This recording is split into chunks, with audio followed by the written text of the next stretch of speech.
Ayan, good evening mga kabonjing. Magandang gabi po. At another day, another struggle, no? Laban lang. Kayang-kaya natin to. So, just give you an update mga kabonjing.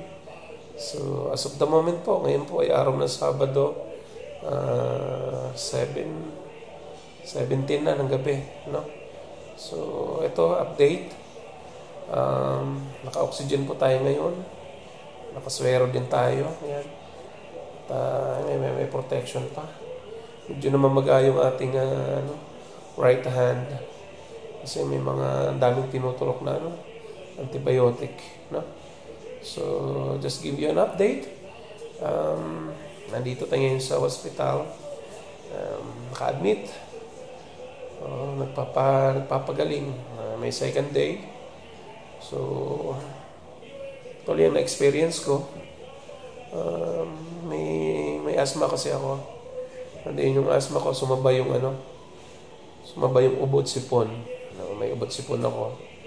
And the whole day, actually, nung Thursday pa, maghapon akong ubo ng ubo, dry cough. Alam niyo yung pakiramdam ng ubo ka ng ubo, wala ka namang, alam mo na, walang plema. So, masakit sa dibdib, parang niyayanig yung buong katawan ko, yung ulo ko. Especially, meron akong hypertensive. Even though, meron naman akong maintenance. Meron akong maintenance sa morning, meron sa evening. But, hindi sapat, talagang masakit. So, yesterday, I decided na magpa-check up sa doctor. Tapos, yun nga, talagang muntikan na tayo mag-collapse kasi nga, yun pala, kaya hindi ko na kinakaya pag naubo ako kasi bumababa na yung oxygen level ko. And then nga, na-check ako kagabi sa dami nang nagpa-check up. Almost mga 9 to 10 p.m. na ako na-check ng pulmonologist ko. Kasi hindi available yung internet. Meron din akong doktor na internet, so hindi available. Sa pulmonologist ako since asthma at saka tawag nito. Yung aking cough, dry cough nga. Tsaka may sipon pa ako. So, yun, pagdating niya doon, saglit na usap lang namin. Basta sinabi niya may problema ka. Laki-laki ng katawan mo, nag-gym ka. Pero may problema ka. I want you to be admitted tonight. Tapos yun, matter of minutes lang, malapit na ako sa hospital sa bahay. Kumuha ako ng mga gamit. Then, sugod na.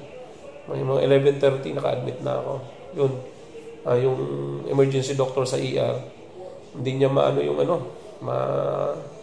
basta may something sa loob ng katawan ko. Yung hazy na tinatawag, hindi niya mas malupit pa sa hazy. So, yun. In-x-ray agad ako. Fast track.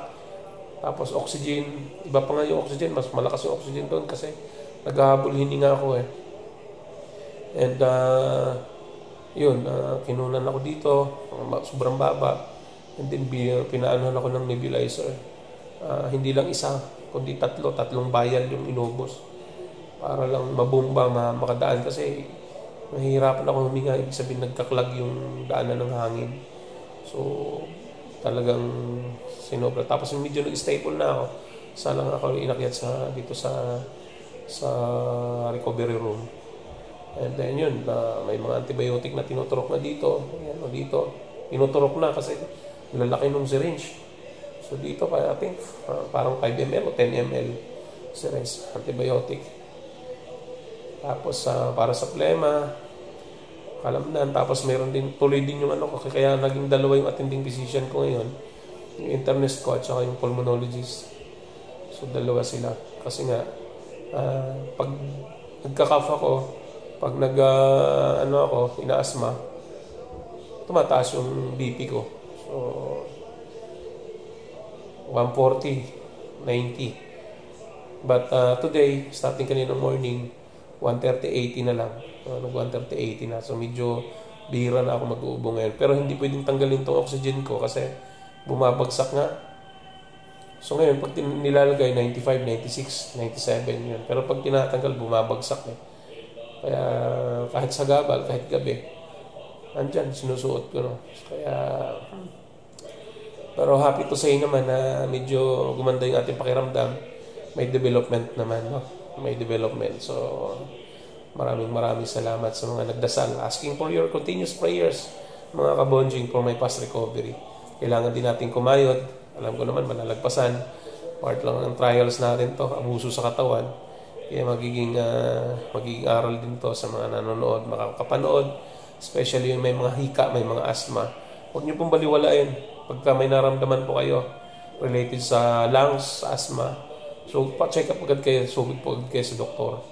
Kasi mahirap po, hangin po ang puhunan natin. Pag nawalan po tayo, bumagsak po yung oxygen, patay na ang lungs natin pag hindi nag-function. Konikonekta na po yan sa loob ng organs natin. So, yun. Disclaimer lang.